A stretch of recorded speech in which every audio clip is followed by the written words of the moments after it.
नमस्कार मंडळी. आज आपण एका अशा विषयावर बोलणार आहोत ज्याची महसूल विभागात आणि शेतकरी वर्गात बऱ्याच दिवसांपासून अगदी आतुरतेने चर्चा होती. 4 मे 2026 रोजी महाराष्ट्र शासनाचं एक नवीन आणि अतिशय महत्त्वाचं राजपत्र प्रसिद्ध झालं आहे. हे राजपत्र वर्ग 2च्या कृषी जमिनींना वर्ग 1 मध्ये रूपांतरित करण्याच्या नवीन नियमांबाबत आहे. चला तर मग या शासन निर्णयाचं अगदी सोप्या आणि साध्या भाषेत मुद्देनिहाय विश्लेषण पाहूया. आता साहजिकच सर्वांच्या मनात, विशेषतः आपले महसूल अधिकारी आणि शेतकरी बांधवांच्या मनात हा एक अत्यंत कळीचा प्रश्न नक्कीच असेल की नेमकी ही प्रक्रिया कशी असणार. वर्ग 2च्या जमिनींचं वर्ग 1 मध्ये रूपांतर नक्की कसं करायचं? याच बहुचर्चित प्रश्नाचं अगदी कायदेशीर आणि अचूक उत्तर आज आपण या विश्लेषणातून शोधणार आहोत. पण हे सगळं सुरू करण्याआधी तलाठी मित्र या आपल्या चॅनलवर मी तुमचं मनापासून स्वागत करतो. आपला मुख्य उद्देश काय आहे? तर आमचे तलाठी बांधव, ग्राम महसूल अधिकारी यांना त्यांच्या ऑनलाईन आणि ऑफलाईन कामकाजात मदत करणं आणि सोबतच आपल्या शेतकऱ्यांपर्यंत अगदी योग्य आणि खात्रीशीर माहिती पोचवणं. त्यामुळे अशाच महत्त्वाच्या आणि नियमित अपडेट्ससाठी चॅनलला लगेच सबस्क्राईब करा आणि ती नोटिफिकेशन बेल नक्की सुरू ठेवा. तर आजच्या या विश्लेषणाची रूपरेषा कशी असेल ते थोडक्यात बघूया. आपण प्रामुख्याने 5 टप्पे पाहणार आहोत: नियम आणि त्याची व्याप्ती, काही महत्त्वाच्या प्रशासकीय व्याख्या, अर्ज आणि पडताळणी प्रक्रिया कशी चालणार, रूपांतरण अधिमूल्य म्हणजेच प्रीमियमचे दर काय असतील, आणि शेवटी सर्वात महत्त्वाच्या अटी व शर्ती. चला तर मग अजिबात वेळ न घालवता सुरुवात करूया आपल्या पहिल्या टप्प्यापासून, नियम आणि व्याप्ती. या नवीन नियमांचा मूळ पाया नक्की काय आहे ते बघूया. आता तुमच्यासमोर जे दिसत आहे ना, ते आहे महाराष्ट्र शासनाचं 4 मे 2026चं अधिकृत राजपत्र. हे नियम महाराष्ट्र शेतजमीन अधिनियम 1961 च्या अंतर्गत जारी करण्यात आले आहेत. म्हणजे बघा, या एका डॉक्युमेंटमुळे या पूर्ण प्रक्रियेला एक भक्कम कायदेशीर आधार मिळालाय. इथून पुढचं सगळं प्रशासकीय कामकाज याच अधिसूचनेनुसार चालणार आहे. आता यातली सर्वात महत्त्वाची अट कोणती असेल? तर ती आहे 10 वर्षांचा नियम किंवा 10 इयर रूल. याचा साधा अर्थ असा की ज्या जमिनी वर्ग 2च्या भोगवटादार म्हणून दिल्या आहेत त्यांना हे नियम लागू होण्यासाठी जमीन दिल्याच्या तारखेपासून किमान 10 वर्ष पूर्ण होणं एकदम सक्तीचं आहे. आणि हो, या 10 वर्षांच्या काळात कोणत्याही अटींचा भंग झालेला चालणार नाही.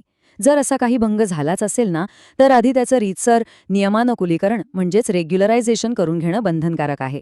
त्याशिवाय रूपांतरणाची फाईल पुढे सरकणारच नाही. पुढचा टप्पा आहे महत्त्वाच्या व्याख्या समजून घेण्याचा. प्रशासकीय कामकाज समजून घेताना राजपत्रातील शब्दांचे अर्थ आणि संदर्भ समजणं खूप गरजेचं असतं. यातली सगळ्यात की टर्म आहे ती म्हणजे वार्षिक दर विवरणपत्र. अगदी सोप्या भाषेत सांगायचं तर हा आपल्या जमिनीचा सरकारी बाजारभाव आहे. हा भाव 1995च्या मुद्रांक नियमानुसार किंवा मग नगररचना विभागाच्या सहाय्यक संचालकांनी ठरवून दिल्यानुसार निश्चित होतो. आता तुम्ही म्हणाल, ही व्याख्या एवढी महत्त्वाची का आहे?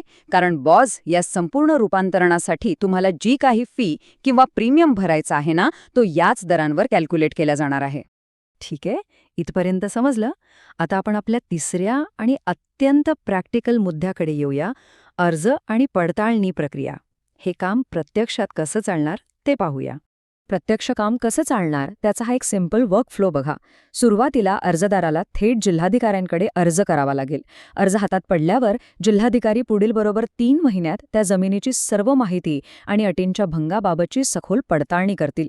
जर सगळं काही अगदी ओके असेल आणि रूपांतरण अधिमूल्य भरलेलं असेल तर पडताळणी संपल्यापासून अवघ्या 15 दिवसांच्या आत अंतिम आदेश पारित केला जाईल.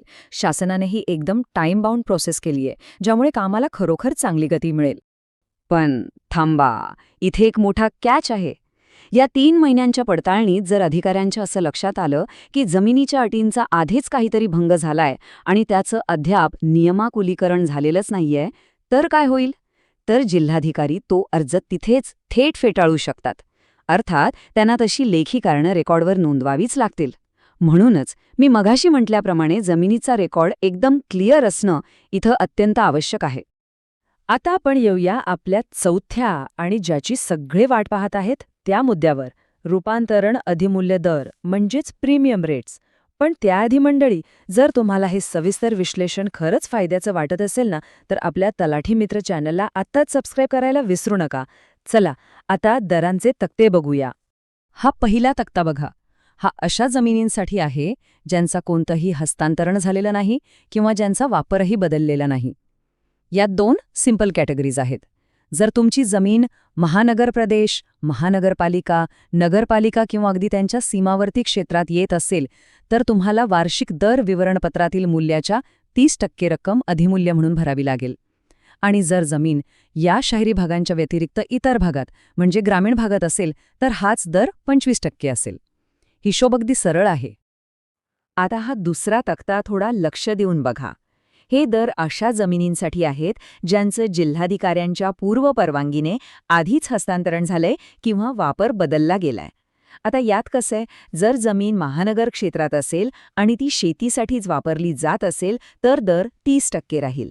पण तीच जमीन जर औद्योगिक किंवा बिगर शेती कारणासाठी वापरली जात असेल तर तो दर 25% होतो. आणि इतर भागांसाठी म्हणजे महानगर क्षेत्र सोडून शेतीसाठी हा दर 25% आणि बिगर शेती किंवा औद्योगिक वापरासाठी तो सर्वात कमी म्हणजे फक्त 20% आहे. हा छोटासा पण अतिशय महत्त्वाचा फरक आपल्या सर्व महसूल अधिकाऱ्यांनी बारकाईने लक्षात ठेवणं गरजेचं आहे. चला, आता आपण या विश्लेषणाच्या अगदी शेवटच्या टप्प्यावर आलो आहोत, तो म्हणजे महत्त्वाच्या अटी व शर्ती.